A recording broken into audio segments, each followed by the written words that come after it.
Good evening, viewers. My name is Ayumi. And my name is Athallah. Welcome back to Wow News.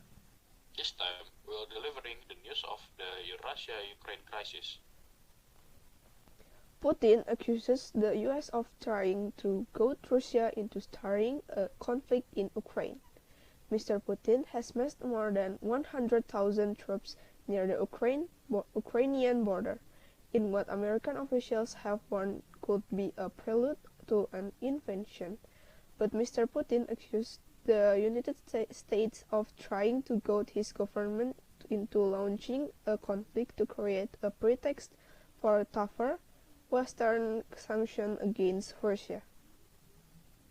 Their most important task in counter Russia's development, he said of the United States, repeating one of his frequent talking points, Ukraine is just an instrument of achieving this goal. It can be done in different ways, such as pulling us into some armed conflict and then forcing their allies in Europe to enact those harsh sanctions against us that are being discussed today in the United States. In Washington, the White House press secretary Jen Psaki reacted derisively to Mr. Putin's comments, comparing them to when the fox is screaming from the top of the hen house that he's scared of the chickens.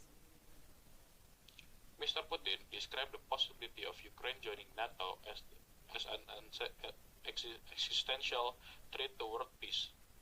They threatened in December that Russia will take unspecified military technical measures in the West did not meet its demands. The background of why Ukraine is important to Putin.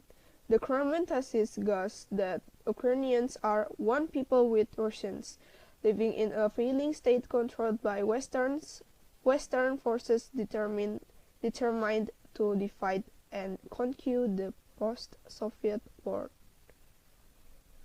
Russians often view Kiev, now the Ukrainian capital and once the center of their medieval Rus, as the birthplace of their nation.